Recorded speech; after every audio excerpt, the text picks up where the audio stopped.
warahmatullahi wabarakatuh. Kami dari kelas 8E. Perkenalkan, saya Wahyuni Fikika Yamawati, absen 31, selaku ketua kelompok dari kelompok 1, dan ini anggota saya. Saya Nela Hidayah, absen 21. Saya Ristandana Putri, absen 26. Saya Shirley Yunita Rahayu, absen 30. Belajar adalah perubahan yang relatif permanen dalam perilaku sebagai hasil dari pengalaman atau latihan. Belajar merupakan akibat dari adanya interaksi antara guru dan murid.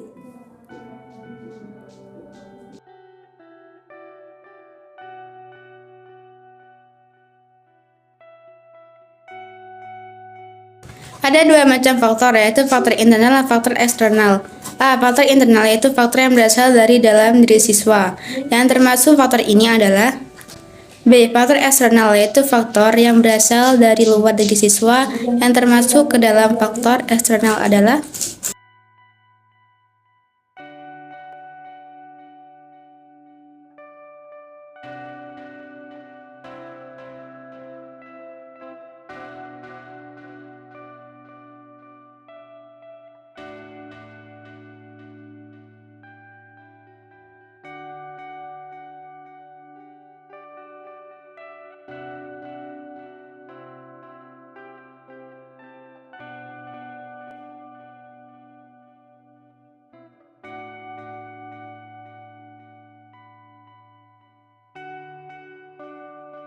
yaitu kalau bikin garis ke atas garisnya itu tipis, kalau ke bawah harus tebal.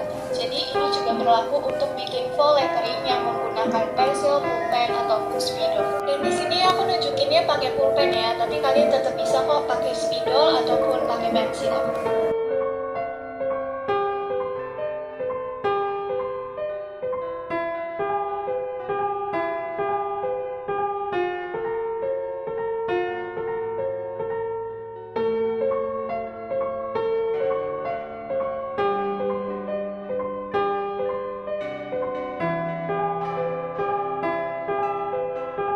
Xilem adalah jaringan pembuluh yang berfungsi mengangkut air dan nutrisi yang diserap akar ke seluruh bagian tumbuhan.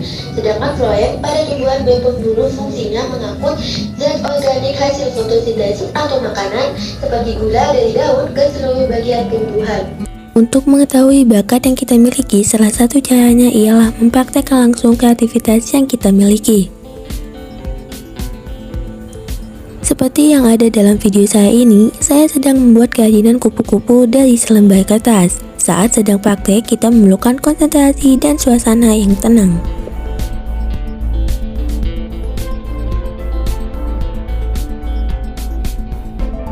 Cara belajar yang efektif. Yang pertama, tetapkan tujuan. Menentukan tujuan bisa menjadi sebuah motivasi jika kamu mulai merasa kehilangan minat untuk belajar. Memiliki tujuan yang jelas membuat kita tetap fokus dan konsisten selama proses belajar. Yang kedua, atur jadwal belajar. Dalam hal ini kita harus disiplin dalam menaati jam belajar kita. Belajar setiap hari adalah salah satu kunci agar hasil belajar kita lebih banyak diserap ke otak dibandingkan dengan belajar sistem kebut semalam. Bahkan menghabiskan 20 menit untuk belajar itu lebih baik daripada tidak sama sekali. 3. Buat suasana belajar yang nyaman. Dan yang keempat, membuat ringkasan atau rangkuman. Kita bisa menulis pokok-pokok penting dan usahakan dengan menggunakan bahasa atau kalimat kita sendiri untuk lebih memudahkan mengingat poin-poin pentingnya. Yang kelima, buat akronim yang mudah diingat. 6. Pahami, bukan menghafal. Yang ketujuh, jangan malu bertanya. Kita belajar karena kita memang tidak mengerti, maka jika kita kesusahan, jangan ragu untuk selalu bertanya. Dan yang terakhir yaitu ke-8, pantang menyerah. Jika tidak berhasil bukan berarti kita gagal. Ingat bahwa kita tidak akan pernah bisa jika tidak membuat kesalahan. Tetap percaya diri dan pantang menyerah. Tidak ada jalan pintas dalam hidup, begitu juga dengan mengejar impian. Maka jangan pernah menyerah untuk terus belajar.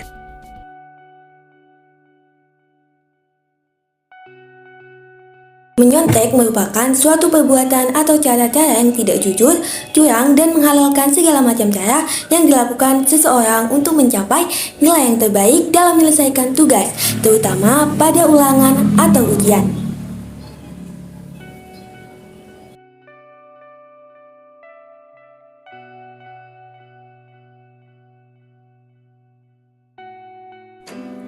Lalu nomor 4 ada di halaman mana? Aku tadi nyari di halaman 7. Terima kasih.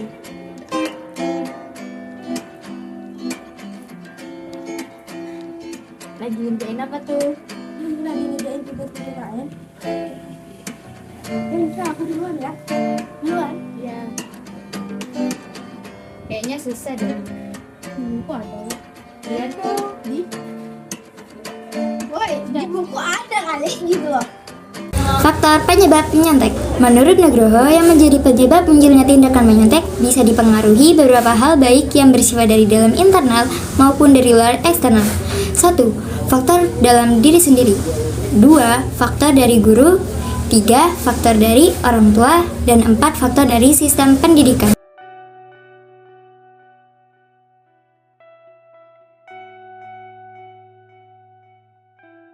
1. Semakin malas belajar, orang yang suka menyontek tidak akan punya motivasi belajar yang tinggi.